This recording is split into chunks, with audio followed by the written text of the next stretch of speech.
Yes, class. Very good afternoon to all of you. Welcome to the class on line graphs. Today we'll understand a lot of things, a lot of, the basic and advanced concepts related to line graphs. There are certain things which I want all of you to understand that IELTS writing task 1.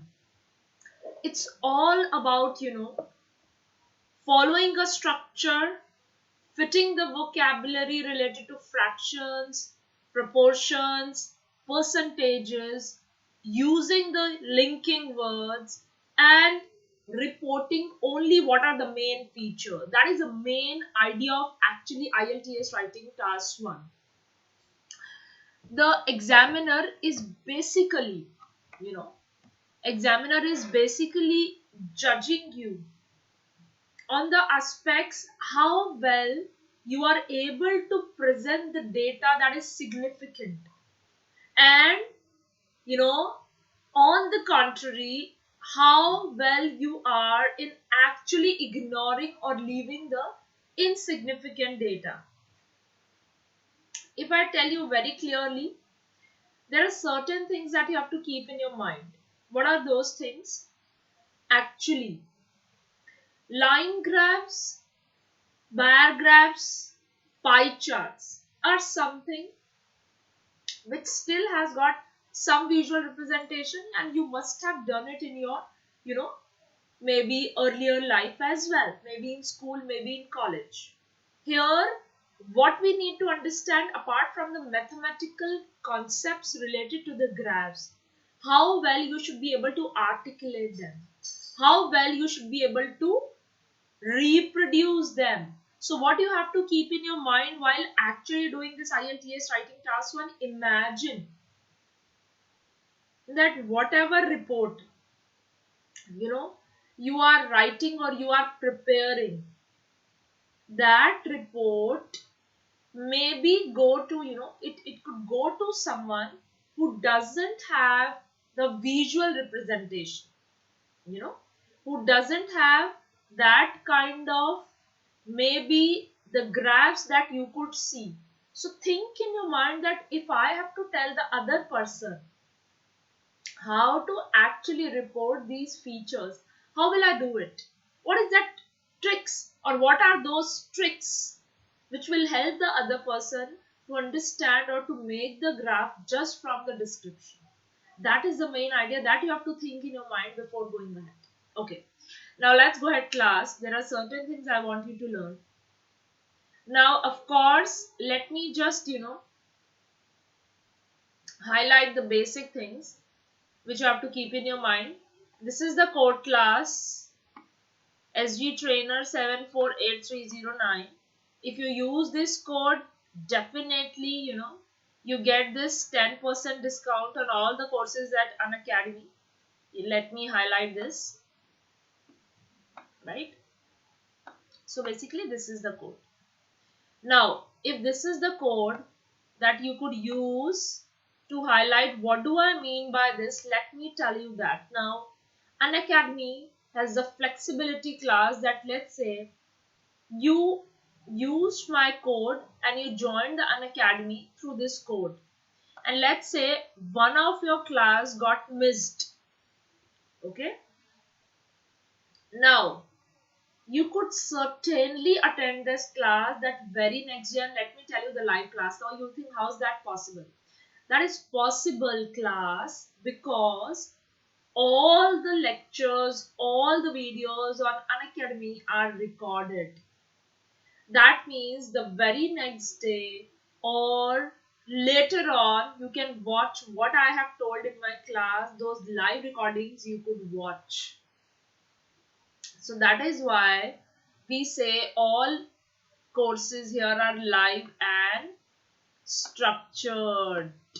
That is the main idea. Getting my point? Then that is why we say, lessons by top educator, and weekly quizzes and doubt clearing sessions. So every fourth session is always a doubt clearing session where you would come to know what all doubts you have in your mind, and the educator it's the educator's responsibility to actually clarify that doubt. So in my class, in my live sessions, I give personal attention to all my learners. Nobody is intelligent, nobody is dull in my session, in my class.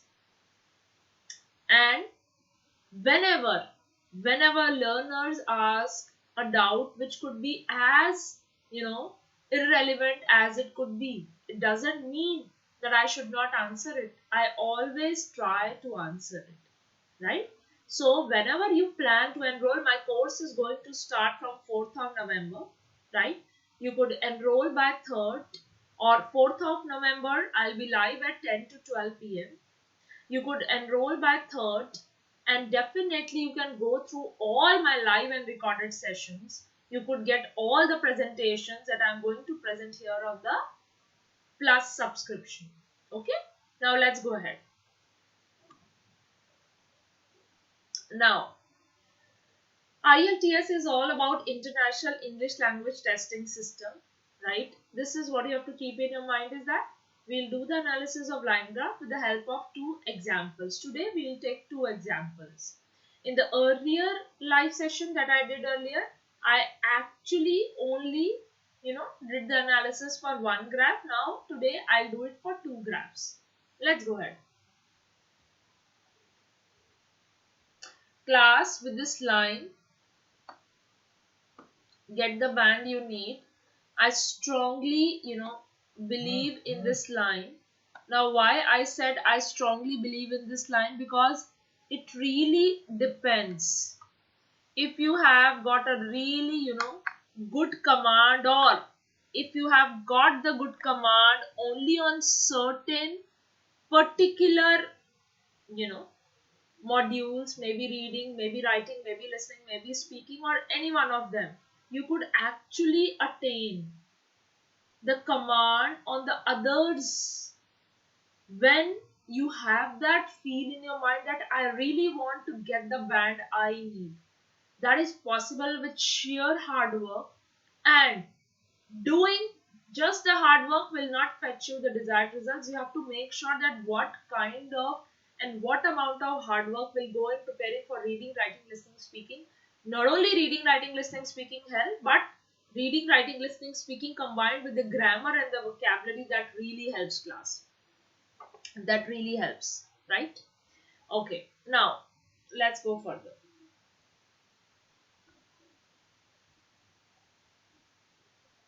Now class, if we look here, right? So, academic writing task 1. It's a writing task which has a defined input and a largely predictable output. What do I mean by this? IELTS writing task 1 में जो input होता है, that is always defined, or output is always predictable kind of thing. What do I mean by predictable? For example, if for a certain particular year, right?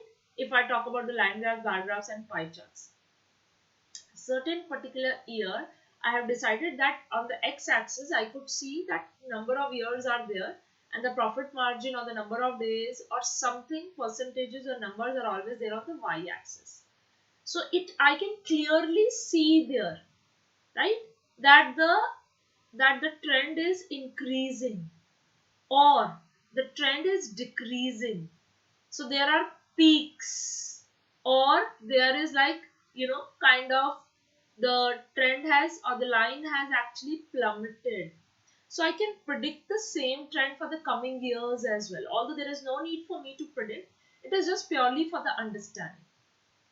So what kind of task is this? It's kind of an information transfer task. It's just an information transfer task, You should be able to, the examiner is going to check that you should be able to relate to the factual content of an input diagram. These are not speculative explanations. Okay, there could be, right? In the real world, there could be speculative explanation based on the past trend, but here we don't need to do those extrapolation kind of things. No, that is not required. Simply whatever is visible to you, right? try to relate with that factual content, with that data, either through the tabular form or through the line graph, bar graph, pie chart, process diagram, flow chart, maps. Just try to relate with that. That's it. Okay, next. Now, the most important part in IELTS writing task 1 is choosing the correct information. Because if you fail to actually choose the correct information, the most difficult part is grouping the information, right? Now, how to group the information, that is really important, because if you try to write everything class, you will not get marks in IELTS writing task 1. No, it cannot be done. Why? Because you fail to actually express what is important, and you try to include everything, whatever was visible to you. No, we are not testing your mathematical skills here. We are not testing your mathematical analysis here. No. How good you are in choosing the correct information, the significant information, the most important features of the graph, right? So if you definitely know what to put in your report, right, and you have a concrete structure, obviously structure, I'll tell you, I have been telling it from day one, that what is the structure of task 1. Don't worry, again I'll tell you, you are absolutely good to go. There is no second thought to it. Now, the most popular, like one of the most popular, let me put it like this, one of the most popular, essay topic that comes frequently in the exam is line graph. Or yeah, definitely bar graphs and pie charts are also equally important, but line graphs and bar graphs are the most important. And actually their frequency is quite high. So here you have to explain the data given in the form of line graphs. There will be graphs where there will be lines. So you have to explain the data given in the form of line graphs. Now, class, this is a common question. Everybody asks me, and I always clarify this, that you are, supposed to write this particular IELTS writing task 1 in 150 words. So don't go below 150. Always try to write more than that, maybe 190, not more than that, but never it should go below 150. That will fetch you a big zero, right? So that is not good.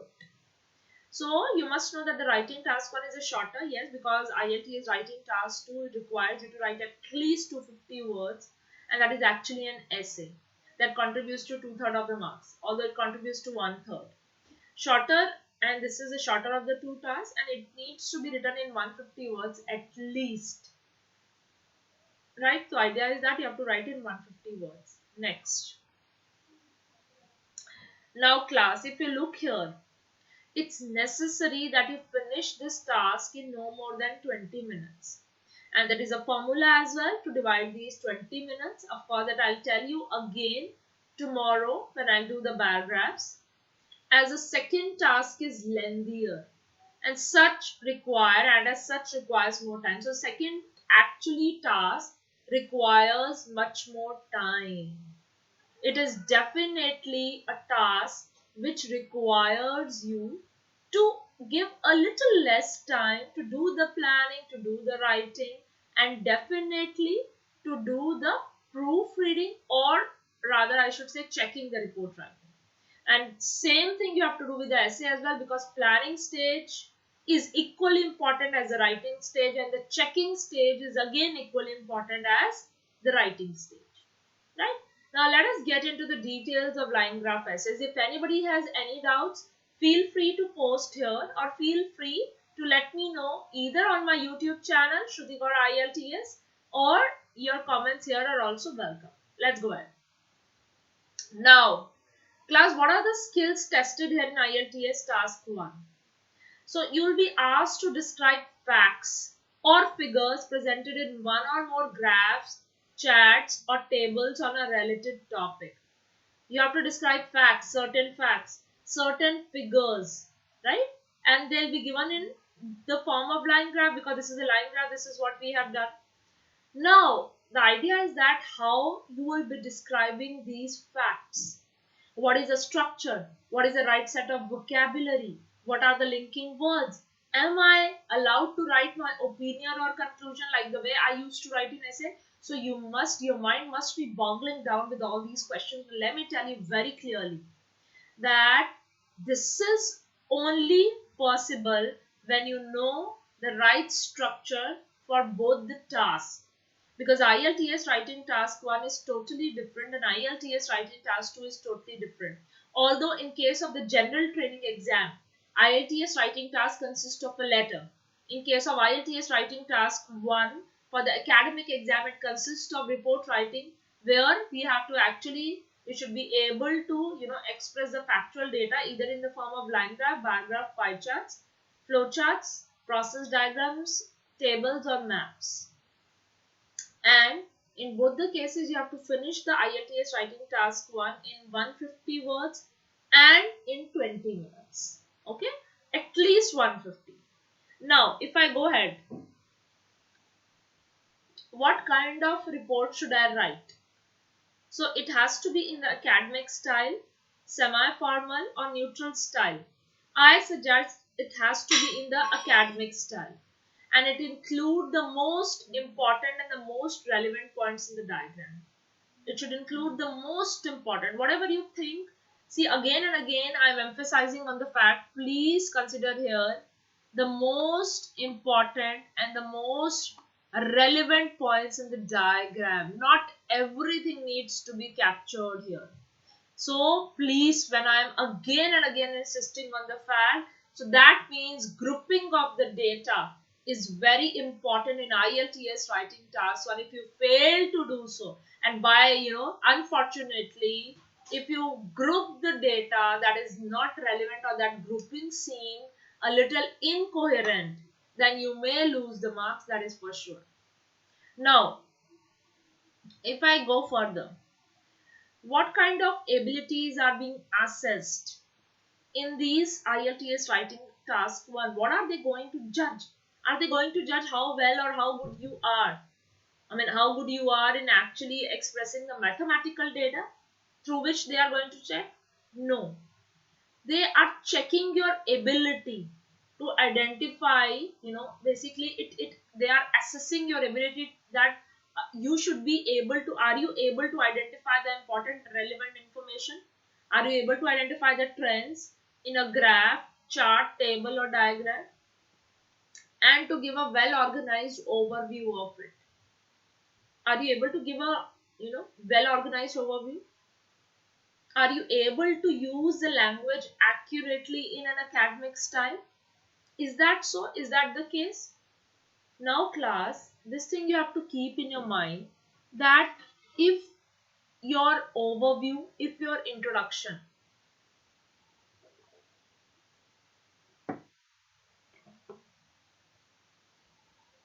then you should be able to express your IELTS writing task 1 in a wonderful style.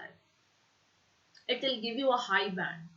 So don't ever think that this is a task which is going to judge your ability to read the graphs. No, they don't want you to actually read the graphs, to read the X and Y. This is not a test of mathematics class. This is the test that is called as International English Language Testing System. Okay, IELTS. Okay, let's go ahead.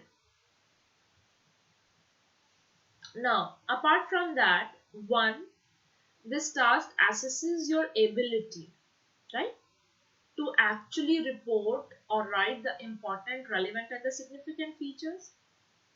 Moreover, it also judges like how appropriately, accurately, and relevantly the response fulfills the requirement. Are you able to express your thoughts or your factual data in 150 words? Are you really able to do that? That is the second, kind of judgment that the examiner has to do when he or she looks at your answer of report writing. Next. Now, what is the other criteria on which you will be judged? how your response organizes and links information, ideas and language, how you are able to actually link your information, your ideas, your language with the use of cohesive devices. What do I mean by cohesive devices? Maybe logical connectors, pronouns, conjunctions, referencing. Am I able to make a good use of all of them? So that they'll assist in making the conceptual and referential relationship between and within the sentence clear, so that whatever conceptual and referential relationship I have with the sentence, right? So within that sentence, it has to be clear. So basically, they are assessing your ability to report the important and the significant features. Second, they are actually judging your ability to write the words in 150 words. Third, they are judging you to see how well you are able to use connectors here or the use of cohesive devices. Then, what is the next factor on which you will be judged? How well or how good you are in the usage of vocabulary and grammatical devices and its accuracy in terms of the specific task. How your grammar is, how your vocabulary is, because the vocabulary for essay is totally different. And the vocabulary here is in terms of fractions, proportions, right? Accounted for, verbs, adverbs are totally different. Increase, soar, surge, plummet, decrease, fall. So, are you able to use that vocabulary? Is your grammar, like if it is the graph is in past tense, are you able to use that in the past tense? If the graph is predicting something, maybe for 2030, 2020, then are you able to understand that that particular part will take the future tense? That is also what they are judging you, right? Now, how to structure line graph essays. Whatever line graph essays you have, how to structure that. So structuring a line graph essay is not a big deal, class. Yeah, structuring a line graph is not at all a big deal. What you need to remember is that you do not need a conclusion. So there is no opinion, there is no conclusion here. This is not a discursive essay class. So what's the point of writing a conclusion? Right? So what is the structure? How well you can structure your line graph? Please have a look. Paragraph 1, which is introduction. That is, in the paragraph 1 introduction, sentence 1, you have to paraphrase the question. So what do I mean by paraphrasing? Let's first solve this. Paraphrasing is writing the question in the same form but by changing the words, by either using the synonyms or even changing the word order. So the meaning remains the same. The meaning of the question remains the same, class, but the words change. So you are not actually allowed to copy words from the question, right?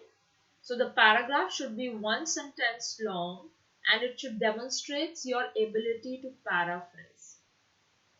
And you should do this by using synonyms.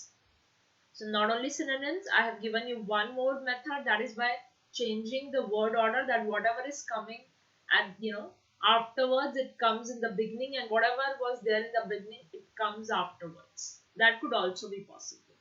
So if I talked about paraphrasing in the first sentence, what else? That's it. So in the first paragraph, it will talk about introduction. In the introduction, I am going to talk about paraphrasing. What about the paragraph 2? What am I going to write in the paragraph 2? That is overview. In the overview, I'll be writing about, the main feature. So is it like that? How many features am I expected to write? 2, at least 2. 3 is also okay if you can report 3. But since, we only have to write 150 words. I mean, not only, at least 150 words. So we can extend till 160, 180, 190, not more than that. Paragraph 2 will be the overview, where you will be writing the overview for the first main feature. Sentence 2, it is the overview of the second main feature.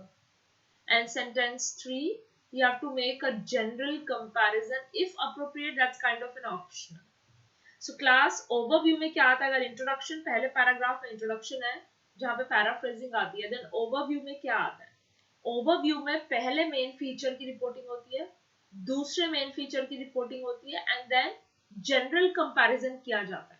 That is what you have to just keep in your mind. Although in case of two kind of two graphs, two visual representations, so you must be wondering in case of two kind of diagram, how will we represent it? So that also don't worry, it will also be discussed, it will also be taken care of. For the time being, just concentrate on what has been told to you, because this will form the basis. This will be the foundation stone of your IELTS writing task 1. Next, overview is kind of a general statement, very general statement. It will highlight the most important information in the table, so not necessarily table. It could be graph, which could further be divided into categories of line, bar and pie. So it will just highlight the most important feature. Maybe in this case the trends. It should not include any numbers. No, there has to be no statistics, absolutely no statistics here. This is just a summary of the main features, just a summary. You can use numbers to support your answers, definitely. Whatever numbers, जो भी आपको numbers use करने हैं वो paragraph 3 या paragraph 4 में आएंगे. Overview is nothing. It's not going to talk about the numbers, right? It is simply going to talk about the trends. It's simply going to talk about the most important information, that is in line graph, bar graph and pie chart, generally the trends, if I have to be specific. In case of a process diagram, the number of the input and the output, and what is happening, maybe the exact, maybe some important feature. In case of a map, again if I talk about the main change. Even in case of a flow chart, if it's a flow chart, although flow chart and process is the same thing. So again, the number of stages and what exactly is the main stage, what is being converted, what is the input, what is the output, that's it. Class, that is the overview I have given of all the possible questions that could come in IELTS writing task 1. Let's go further. Let's understand what are we going to do here. Now, as I shared with you, examiner is basically, testing your ability to identify the most important information and how well you are able to summarize it. So what is that important information, class? What do you mean by that? What is that important information? That could be trends, right? That could be increase or decrease. Look here, class, I want you to jot it down, right? That could be trends. That could be increases, decreases, differences, comparison. So that means whenever you come across trends, whenever you come across there is an increase or there is a decrease, there is some difference, right? There is some comparison. So actually that will come into my main feature. That will come into the important information. Rather than telling the main feature, that is the important information. Okay, now let's go ahead. What will come in the paragraph 3? Now I am going to talk about the features, the main feature. So for example, if there is just one graph, you will say sentence 1, paragraph 3, where I'll talk about the supporting detail. What do I mean by supporting detail? If there are two maps or if there are two graphs, right, or maybe there is one graph, one tabular data. So the paragraph 3 will talk about the two main features of the first graph, and then any kind of supporting detail, comparison detail if appropriate, if any, that will come to supporting paragraph 3. And if it has got just one graph, then for that one graph maybe two supporting details will come in the significant feature, will come in the paragraph 3, that we call as a significant feature 1. Okay class, so let me repeat, let me revise it. Paragraph 3 में अगर एक ही graph है तो paragraph 3 में दो supporting details जाएंगी, that's it. अगर दो ग्राफ्स है, मे बी एक पाई चार्ट है, एक टेबल है, सो पैराग्राफ 3 में पाई चार्ट से रिलेटेड दो इंपॉर्टेंट फीचर्स जाएंगे. Okay, very simple. और अगर कोई कंपैरिजन आपने किया है, if you think that's appropriate, that will go there, that's it. Next, इस पैराग्राफ में आप क्या करते हो, पहला फर्स्ट जनरल स्टेटमेंट लेते हो फ्रॉम पैराग्राफ 2. आपने जो ऊपर ओवरव्यू में जनरल स्टेटमेंट ली है, आप वो जनरल स्टेटमेंट लेते हो and then you give details, graph में से डिटेल निकालते हो क्योंकि उस जनरल स्टेटमेंट को आपको सपोर्ट करना है, right? So examiner is again looking for your ability to choose the correct data, right? And ability to describe data, trends, comparison, etc. Right? This is what examiner is looking for. Now you then repeat the same process for paragraph 4. Only this time you describe the second sentence. Whatever the second sentence you have written in paragraph 2, you will define that second sentence. Now the question that must be coming to your mind is, what is sentence 1, what is sentence 2? Maybe if in the line 1, because there is always be a comparison between two things, even in just one paragraph. So you'll write about the increasing or the decreasing kind of feature in the paragraph 3, and whatever is decreasing or constant stable in the paragraph 4. That's how I have done the grouping with one paragraph, with one graph. Now again, paragraph 4 is the details of the significant feature 2. You can clearly see that it's supporting details. Sentence 1 supporting details, sentence 2 supporting details, and sentence 3 comparison, and that too if appropriate, not necessary. Okay, just if necessary. What else? Now there may also be sometimes, this is a common question class, please listen to me. Sometimes there could be 3 significant features, in which case you can adjust the structure lightly. Yes, you can write about 3 significant features and you can give 3 supporting details, right? So what you have to keep in your mind, don't write conclusion. Conclusions are only for opinion and discursive essays. That's it. Now let's understand with the help of an example, right? Because this was all the theory. Now let's understand with the help of an example. Now the graph below gives information on the difference in clothing exports from 3 different countries. So line graph, what it is doing? It's actually below, it gives information on the difference. So start thinking in your mind that how the line graph would look like if I had drawn the same, line graph. How it would have looked like. So it is about difference in clothing export from 3 different countries. So maybe 3 different countries has to be there and they have got different clothing exports. Okay. So now we have understood the question, and always try to read the question twice in IELTS Writing Task 1 as well as in IELTS Writing Task 2. Rather, for the IELTS Writing Task 1, I should say read it thrice so that you should be able to digest it properly. Now it's time to look at the graph, and as soon as the graph comes in front of you, your first duty is the planning, right? Planning. And in the planning stage, try to identify the trends. Try to identify the main features. Try to identify whether this particular line graph, right, is in moving in which direction, and whatever question have I read earlier, is it actually matching with my own imagination? Just now I said to you, if you go back, so clothing export, information on the difference in clothing exports. Okay, this is how it is. Okay, wonderful. So now let's just understand this particular graph.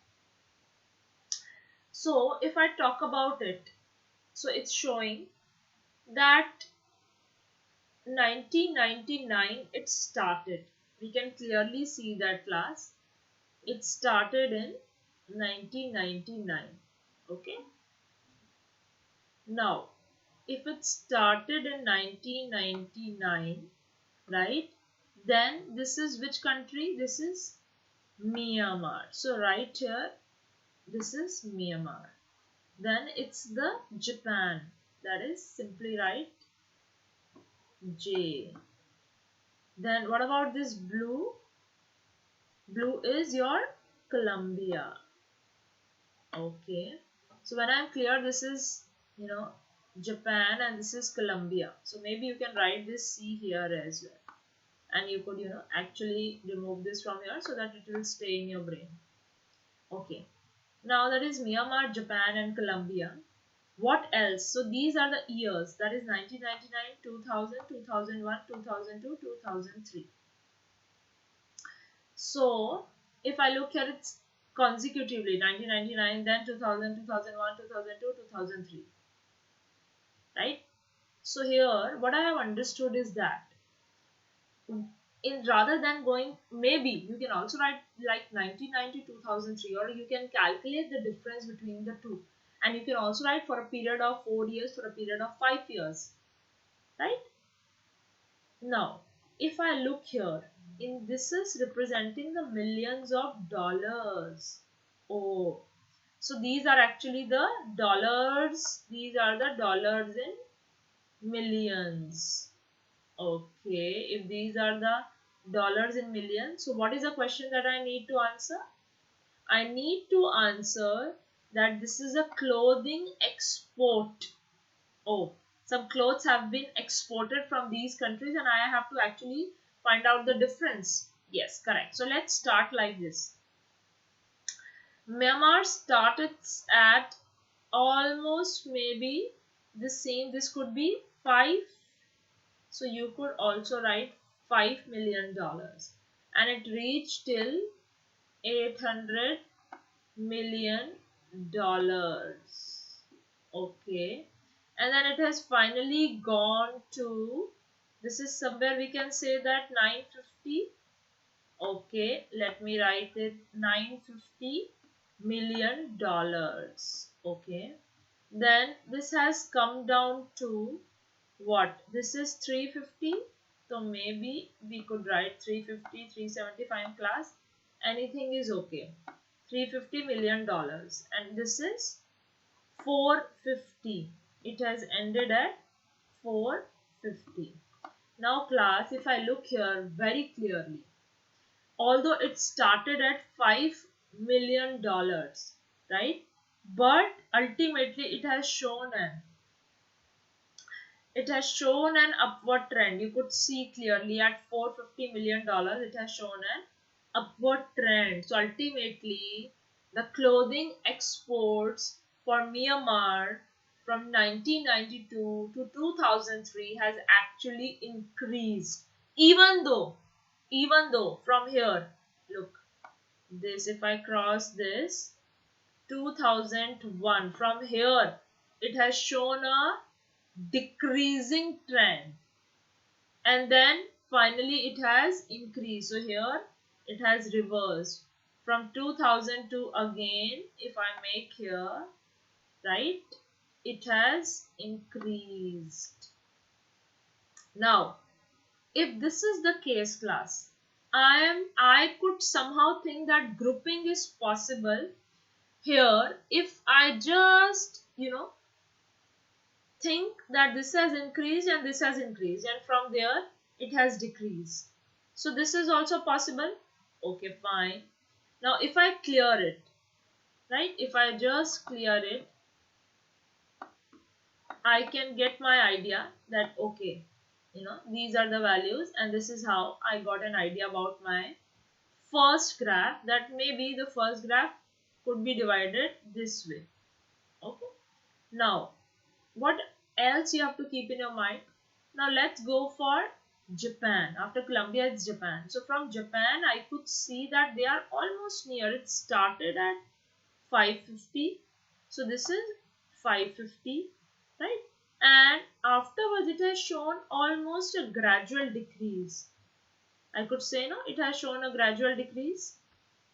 So if I could see that has shown a gradual decrease, wait a minute. This is the Japan. It has shown a gradual decrease, then an increase. Okay, so this is kind of an increase which has actually, so this is decrease. When it has decreased 2000, and I can see the same trend in Colombia as well. Still drop a kind of a arrows, like it has decreased. Then I could see here it has increased.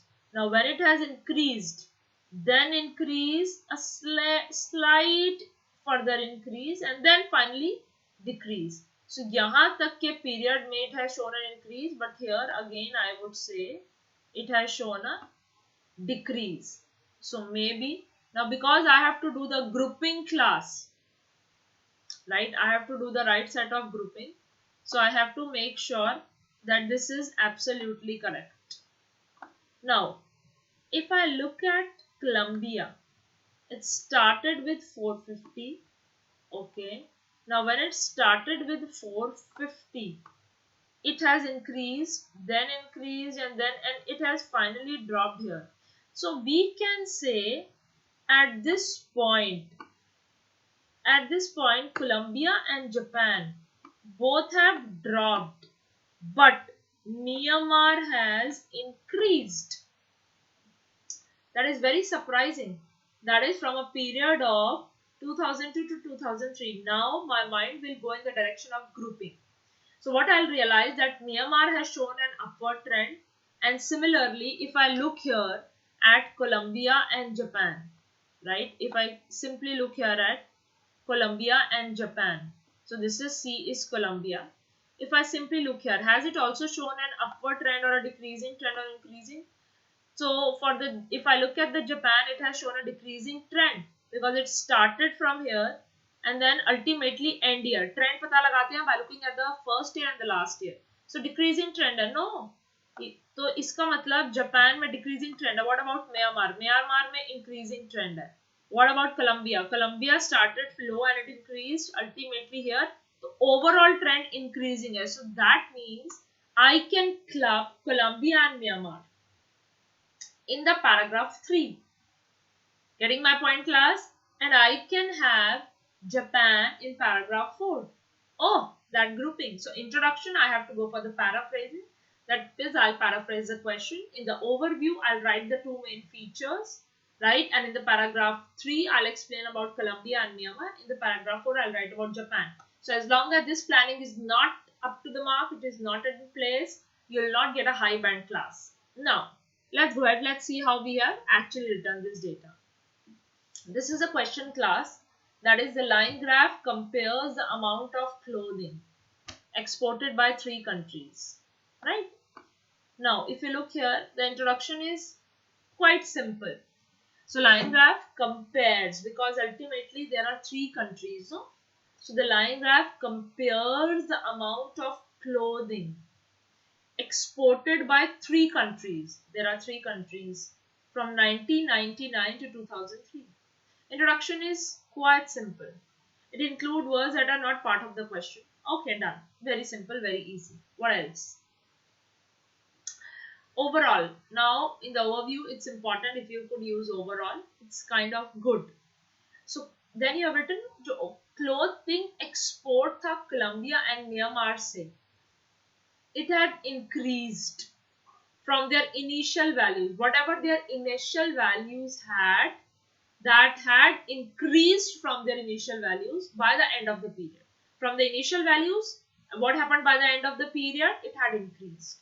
And Japanese clothing, on the other hand, had slightly declined, because it's not decreased, it has slightly declined, because we can see that, look here, it's 550 and ultimately here it's boiling down to somewhere 490, 495. So it's not much decrease. It's not a very sharp decrease, slight decline. Okay. Then, what about the paragraph 3? Interestingly, Colombian and Japanese export. Now I have taken Colombian and Japanese. Why?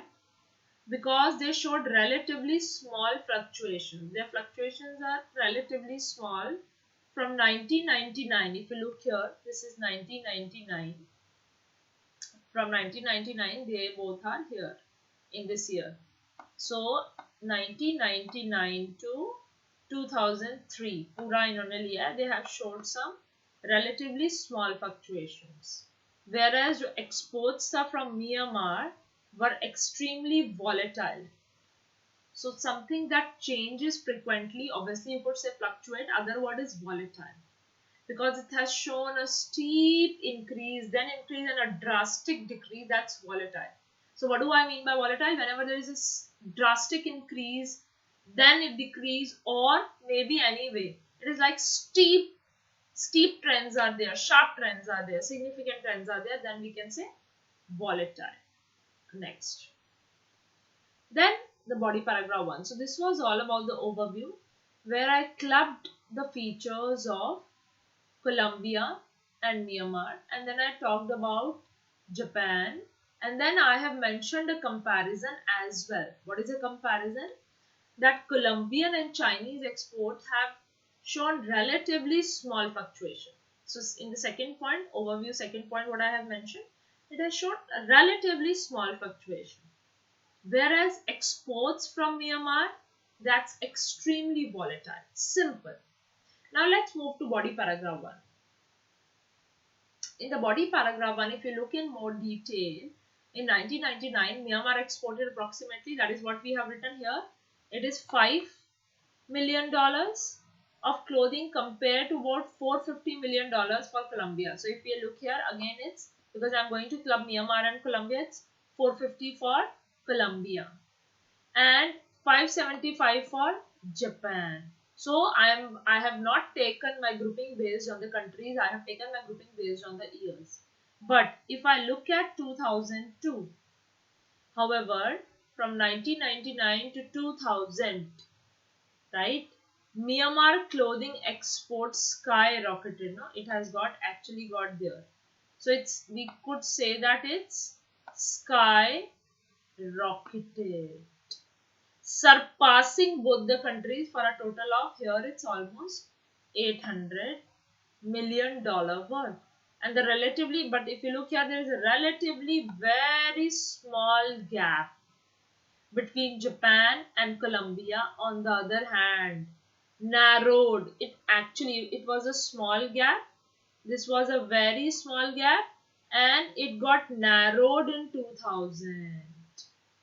Right? It got narrowed. First of all, यहाँ पे तो already कम था. जब यहाँ पे already कम था, then we come to 2000, it has actually narrowed. Further, with both countries exporting around 530. So somewhere they both are at $530 million. So here from 1999 2000 we have taken, because this has shown a kind of decreasing trend, whereas Myanmar and Colombia have shown an increasing trend. What about the body paragraph 2? From 2000, you look here, it's 2000, this much, right? Now, from 2000, Myanmar clothing exports continue to increase. It has increased here, right? Reaching a peak value here, the peak value is $920 million. Before, because here it has plummeted, no? Before plummeting, it has plummeted here and then recovering. Slightly, it has recovered, although slightly, in 2003, right, with the final value of 400 million. That is the lowest among the three countries. अगर आपने यहाँ देखा हो, so यहाँ पे it was low, here also it's the lowest among the countries. No, Colombia has surpassed Japan actually in the period from 2000 to 2001. Colombia has surpassed, ended up with the highest total. If you look here, highest total export in 2003 at $600 million. So I have only talked about Colombia has surpassed Japan. I have not written anything much about Japan. That is the interesting fact I would like to show you here. So I'll just do a kind of a revision. In the body paragraph 2, you have discussed from 2000 to 2003. But in 2000 to 2003, you have just talked again about Myanmar. That first, it actually, reaches a peak value before plummeting to some, 350 kind of $1 million, and then a slight increase, recovering slightly in 2003 for a final value of so and so. And for the Colombia, the lowest, and this is the lowest among the three countries. Colombia having surpassed all the three countries in the period from 2000 to 2001, ended up with the highest total export in 2003 at $600 million. Now let's take one more example. Now the graph below shows changes in global food. So that means the graph is going to show me the changes in global food and oil prices between 2000 and 2011. Oh, so there must be some food and oil prices, and there must be some changes between 2000 to 2011. Okay, so let's go and check out what's the data there. This is the world food and oil prices 2000 to 2011, right? Food price index points. So here I can see that it's 60 to 240, that is a food price index point, and here it's average oil price per barrel. Okay, that is the average oil price, and these are the years 2000 to 2011. Correlation 93.6%. Food price index is blue. Okay, that is the food price, and the red one is average oil price. So our duty is to digest this graph. Let's try to understand it. If I look here at the food price index, I can clearly see it started, it is lower in value. Its initial value is lower than the average oil price, or they are almost near to it. Like if it is food price index is 85, then it's 90. And I can see a decreasing trend in both of them till 2002. And after 2002, they have actually shown an increasing trend. Oh, the trend is almost similar, but average oil price has got a little more fluctuations, and they both have increased, reaching a peak in 2008 में दोनों के पास जो है they have reached their peaks before plummeting to 100 and maybe 19 or 15 points, and then recovering, although this is kind of fluctuation, but then recovered. So that means actually both have shown an increasing trend. That's very important to know that. And finally recovering significantly and reaching to the value of $140 for the average for the food price, and oil price is $100. But in the initial side, see, the price of oil was higher, slightly higher, but in the end the average oil price, if I look here, it was a first, although it was a food price index, and still even if I look here, because here I have to do the marking, so if I look here, it's $40. And for food, somewhere it has to be again maybe 30 we could say, or 35 we could say. Fine. So now we have actually understood the graph. It's time to actually start writing. How are we going to write? Let's have a quick look. So the question says the graph below shows changes in global food and oil prices between 2010 and 2011. So you have written the line graph compares the average price of a barrel of oil with the food price index over a period of 11 years. Very simple. What is graph is showing you? The graph compares the average price, whatever the average price is there, average price of a barrel of oil with the food price index over a period of 11 years. Wonderful. That's quite easy. I can't see any kind of difficulty here. Okay, let's go ahead. Now, what I can see here, class, is that it is clear. Now, I have written it is clear that the average global price of both oil and food rose considerably. Now the overview paragraph. Overview में trend क्या है? It has rose considerably, sharply, steeply, anything between 2000 to 2011. It is clear. So maybe your overview start with the overall, that is alternative or the option number one, or it could start with it is clear. Furthermore, the trends for both commodities were very similar. Even the trends for both the commodities were very similar. Why were? Because 2011 has gone. And so a strong correlation of 93.6% is suggested. So that is why the strong correlation of 93.6% is suggested. So what are the 2 points I have written in my overview? I have written that the price of both rose considerably and the trend for both the commodities were very similar. Trends are also very similar, so that is why correlation of 93.6% is suggested, right? Now, what about the body paragraph 3? What am I going to write in the body paragraph 3? So here I am going to write in the year 2000, right? The average global price was close to $25 per barrel.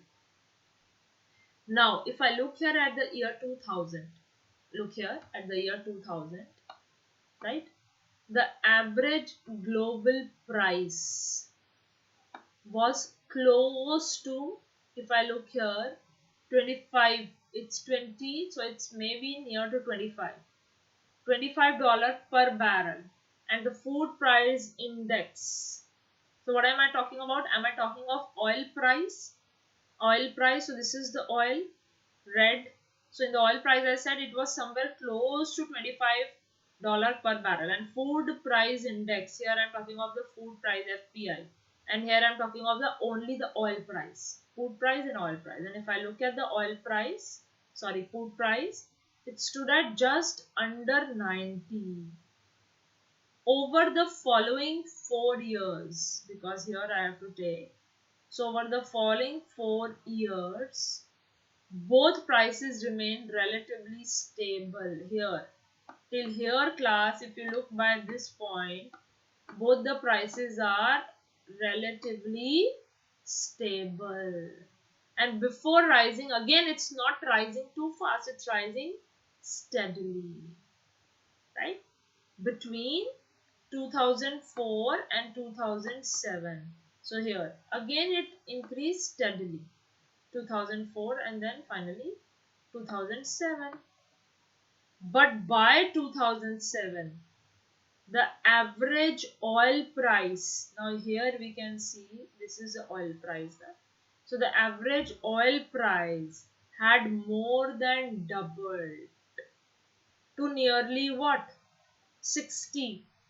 So if I look here, to nearly $60 per barrel. So if I look here, this is a 60, right? It is coming somewhere here. So 2007 mein, if this is a 2007, I can say it's $60 per barrel, and then I can mark it somewhere at 2007, right? More than to nearly. And food price, if I again here 2007, if I talk about the food price as well, so I could say it had risen by around 50 points, because it is now at somewhere food price index. So if I go back and it's 120 kind of thing. So this is the one, it is somewhere here 120, 130. So it has also risen by around 50 points. This is what I have simply talked about. That means I have divided my data from 2000, right? If you clearly look here, I have divided my data. 4 year both prices remain relatively stable, and then I have divided my data like this between 2004 and 2007. And what was there in 2000? Then what happened at 2000? After 2007, let's go and have a look.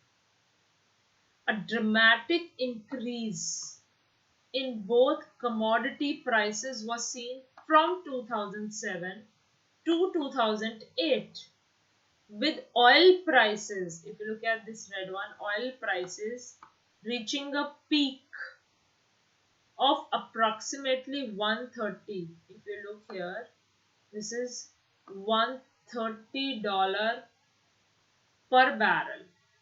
And the food price index, if I talk about here, food price index rising to 220 points.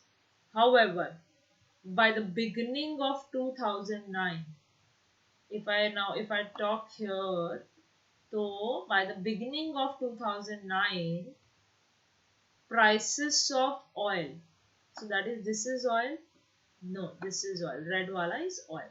So if I look at, prices of oil had dropped by roughly $90.